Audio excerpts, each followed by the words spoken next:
ఎలా ఉన్నారు? ఏం చేస్తున్నారు? బాగున్నాను. ఈ మధ్య చిరంజీవి గారి సినిమా కూడా చేశాను. ఇప్పటి వరకు 400 అబోవ్ సినిమాలు అయినాయి. ఇంకా చేయాలని ఉంది. నేను అసలు యాక్చువల్లీ రాజకీయ నాయకుడు అయిదాం అనుకున్నాను, కానీ సినిమా యాక్టర్ని అయిపోయాను. వావ్, రాజకీయ నాయకుడు అవుదాం అనుకున్నారు. 86లో మున్సిపల్ ఎలక్షన్లో కాంటెస్ట్ చేశా. కొద్ది ఓట్లతో తేడాతో ఓడిపోయాను. ఇక అది కాగానే నెక్స్ట్ ఇమీడియట్ సినిమా షూటింగ్. అంటే నెక్స్ట్ ఇమీడియట్ ఎలాగా? అంటే ఆ ప్రచారం ఆ టైంలో ఎవరైనా మీకు చెప్పడం జరిగిందా మీరు ఇలా యాక్ట్ చేయమని? లేకపోతే మీకు మూవీస్ ఎలా సూట్ అవుతారని మీకు ఎలా అనిపించింది? అంటే నేను అక్కడ ఫిట్ అవుతాను అని నేను అనుకోలేను, కానీ మా ఫ్రెండ్స్ ఎంకరేజ్ చేశారు. అప్పట్లో చాలా ఫిజిక్గా బాగుండే. సడన్ లక్ ఏంటంటే రామ్ గోపాల్ వర్మ కలిశాను. ఓకే. కోటిలో ప్రచారానికి వెళ్తుంటే రామ్ గోపాల్ వర్మ లొకేషన్ చూడడానికి వచ్చాడు. దానికన్నా ముందు కూడా నేను చిన్న చిన్న సినిమాలు చేశాను. కాంటెస్ట్ చేయకముందే పద్మాలయ స్టూడియో, ప్రజల మంచి, మళ్ళీ ఒకసారి పూనా ఇన్స్టిట్యూట్ వెళ్ళాను నేను. మా ఫ్రెండ్కి కూడా ఇంట్రెస్ట్ ఉండే, వాడు ఏం చేశాడు, ఇంట్లోంచి పారిపోయి అక్కడ తీసుకెళ్ళిపోయాను. నాకు చెప్పలేడు ఇలా వెళ్దాం పదా అని. మేము వెళ్ళాము అక్కడికి వెళ్తే ఇక్కడ వాళ్ళ ఇంటి వాళ్ళు అందరూ వెతుకుతున్నారు. అక్కడ వాళ్ళ రిలేషన్కు ఫోన్ చేశారు, మా అబ్బాయికి వచ్చాడంటే. ఇక మేము అక్కడ 2-3 days అయిపోయింది. అప్పటికి ఇన్స్టిట్యూట్ వెళ్ళాము, ఫామ్లు తెచ్చాము, అది చేసాం. చేసిన తర్వాత నాకు ఒక అవకాశం కూడా వచ్చింది అక్కడ. ఆదాది నాది రాత్ అని ఒక వినోద్ ఖన్నాది సినిమా, చిన్న క్యారెక్టర్, గెస్ట్ క్యారెక్టర్ చేశా. తర్వాత వాళ్ళ ఇంటోళ్ళు పిలిచేశారు ఇక్కడ. మేము హైదరాబాద్ వచ్చేసాం. వచ్చిన తర్వాత ఈ పద్మాలయ స్టూడియోలో కొద్దిగా ఫ్రెండ్స్ ఉండే, వాసు అని వాళ్ళు 2-3, వాళ్ళతో డైలీ వస్తే వాళ్ళు కూడా అనేవాళ్ళు, అరే నువ్వు సినిమాలో మనకి ఇస్తాను. ప్రజల మంచి షూటింగ్ జరుగుతుంది అందులో. ఇంకోటి ఏంటంటే దానికన్నా ముందు అక్కడ స్టూడియోలో ఏ షూటింగ్ అయినా కూడా నిలబడుతున్నాను. అంటే పిలిచోళ్ళు. ప్రజల మంచి, ప్రేమాభిషేకం చేశా. మళ్ళీ 4-5 సినిమాలు అప్పుడు చిన్న చిన్న క్యారెక్టర్ అంటే కనబడేటట్టు చేశాను. తర్వాత ఏమైపోయిందంటే రామ్ గోపాల్ వర్మ నన్ను, నర్సింగ్ యాదవ్ ఎక్కడ ఉన్నారు చూడండి రా అన్నాడు. ఆయన ఒకసారి చూశాడు నన్ను. షూటింగ్ జరుగుతుందండి అక్కడ ప్రజల మంచి. దాంట్లో ఒక అసిస్టెంట్ డైరెక్టర్ వచ్చి రమణ అని, ఆయన ఇప్పుడు డైరెక్టర్ అయ్యాడు పాపం. ఆయన సార్ పిలిచారు నన్ను. అంటే నేను చాలా హ్యాపీ ఫీల్ అయిపోయా. నాకు అప్పట్లో రామ్ గోపాల్ వర్మ అంటే పెద్ద డైరెక్టర్, శివ ఇప్పుడు హిట్ అయింది. హ్యాపీ ఫీల్ అయిపోయి వెళ్ళిపోయాయండి. వెళ్ళిపోయి ఆయన సార్ కలిసిన తర్వాత నీకు క్షణక్షణం సినిమా తీస్తున్నా, అందులో మంచి క్యారెక్టర్ ఉంది నీది అన్నా. ఓకే సార్ చేస్తాను సార్ అని స్టార్ట్ అయిపోయాను. ఆ సినిమా బాగా చేసాం. చాలా అవుట్డోర్స్ కింద చాలా ఉండే. మళ్ళీ అక్కడ ముదుమలై ఫారెస్ట్, మరి వైజాగ్ చాలా షూటింగ్ చేయండి. అప్పుడు ఈ రామ్ గోపాలం ఏంటంటే ముందు నుంచే నన్ను దృష్టిలో పెట్టాడు. ఆయన కాలేజీలో చదివేటోడు, న్యూ సైన్స్ కాలేజీలో. అప్పుడు కొద్దిగా నేను రాంగ్ రూట్లో ఉండింటి. నన్ను ఇక చెప్పాలంటే ఇక అది ఎవరు అంటే చాలా రఫ్గా ఉండేటోడు. నేను ప్రతి కాలేజీలో దాదాగిరి చేసేవాడు. నేను అన్ని కాలేజీలలో హైదరాబాద్లో. ఈవెన్ సుధీర్ కుమార్ అని ఒక ఎమ్మెల్యే ఉండే, శివశంకర్ గారు అబ్బాయి, ఆయన నెంబర్ తిరిగేవాడిని నేను. మలక్పేట ఎమ్మెల్యే ఆయన, కిరణ్ కుమార్, వీళ్ళందరూ నిజాం కాలేజ్ స్టూడెంట్స్. మేమప్పుడు నిజాం కాలేజ్లో ఈ నెంబర్ వెళ్ళేవాళ్ళం. అలాగే న్యూ సైన్స్ కాలేజ్ కూడా వచ్చిండే. అప్పటి నుంచి కొద్దిగా ఆయన దృష్టిలో పెట్టుకున్నాను.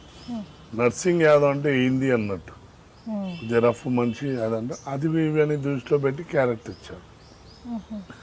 సినిమా కూడా శ్రీదేవితో పరిచయం అక్కడే రాము గారు పరిచయం చేశారు.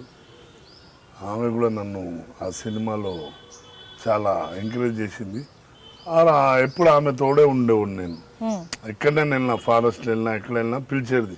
నర్సింగ్ యాదవ్ని పిలవండి, కొద్దిగా ఫారెస్ట్ కదా భయపడుతుండే, నేను కొద్దిగా ధైర్యం ఇస్తుంటే. అలా సినిమా హ్యాపీగా షూటింగ్ జరిగిపోయింది. సినిమా రిలీజ్ అయింది.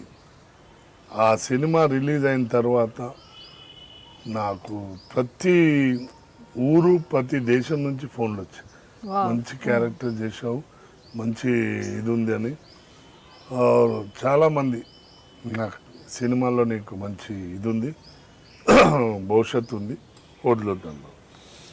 ఇక నేను కూడా ఫుల్ ప్లెజర్గా దీనిలోనే వచ్చేసా, అన్నీ మానేసా రాజకీయం.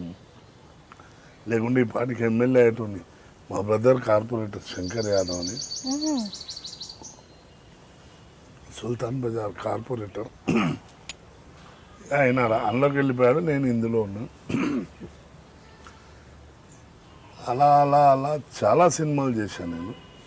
కానీ ఇంకోరు నాకు లైఫ్ ఇచ్చింది ఎవరంటే, అయితే సినిమా చూశారు, చాలా బ్యూటిఫుల్ క్యారెక్టర్.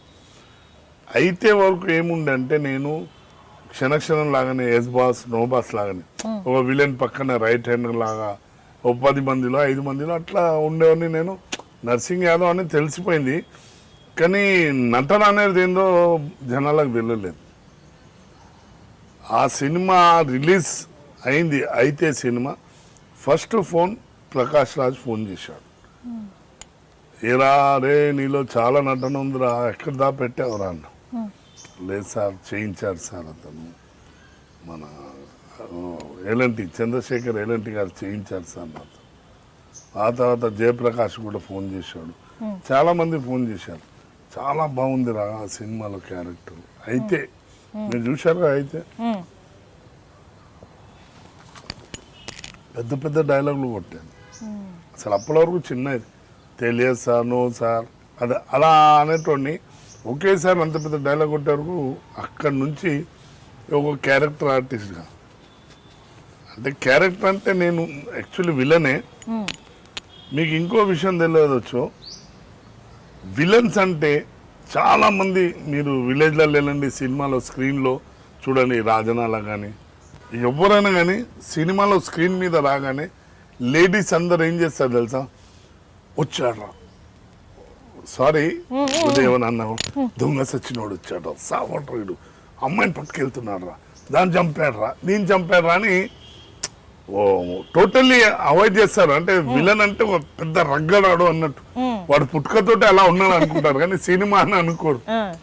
అలా చేయడమే కదా వాళ్ళ చేత తిట్టించుకోవడం విలన్ పని. అది కానీ ఈ విలన్ లో వేరే రూపం ఉంది.